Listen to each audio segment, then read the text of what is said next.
A mum will do anything for her child. Mackay and Charlie are no different. It doesn't matter. After Mackay's marriage fell apart, the pair found themselves with nowhere to go. Sleeping rough through winter, Perth's rental market, like the rest of the country, brutal for single mums. I've been sleeping rough with my son for about 3 months. Middle of winter, pouring down with rain, having a 2-seater ute and a dog.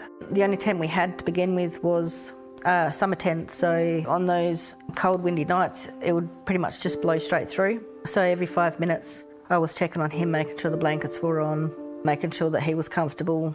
Day after day, Mackay drove for hours to take Charlie to school while camping on Perth's fringes. Charlie has ADHD and panic disorder and anxiety, so the whole routine of school was pretty much what was holding Charlie together. And basically, I would sit in the shade with the dog in the car and wait all day until the end of school day to pick him up and take him back.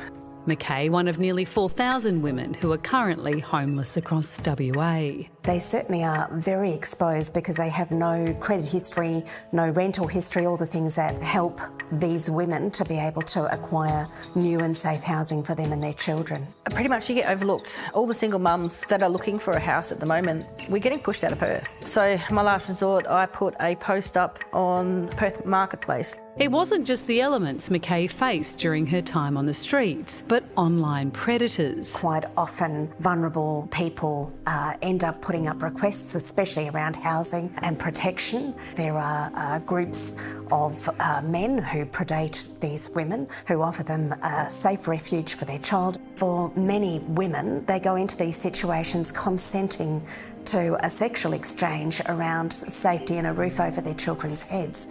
It's quite brazen, it's quite open, and it's absolutely vulgar, outrageous and disgusting. Therapist Claire Orange also scans these sex for rent groups on Facebook, finding this post about Mackay and Charlie. Who's going to pick this one up? Make sure she's not a dog. I have seen it probably on a weekly basis where women are predated on these community forums looking for accommodation.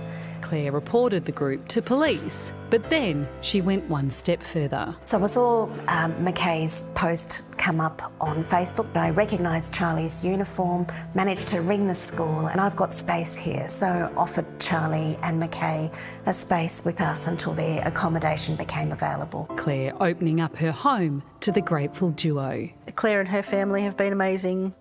It's actually allowed me to be able to take a breath and relax, you know, for 5 or 10 minutes here and there. And then, even more exciting news. Over the weekend, Mackay and Charlie moved into a safe and permanent home of their own, found for them by Charlie's school. It was better than I'd ever hoped for. When I actually walked through, I started crying because there's a yard out the back for him. He can have his trampoline and his swing set. You know, a life a boy should have. Sorry. Going to bed, in their own rooms, in their own home, for the first time in 3 months. I'm pretty much still in survival modes. Getting better, but still trying to work things out. I mean, it's heartbreaking, but also you can't not see that and not feel anger. That's the situation that so many families face. It's just, how? So shocking as well that people would think to do that. I know, prey on people when they're already at their most vulnerable.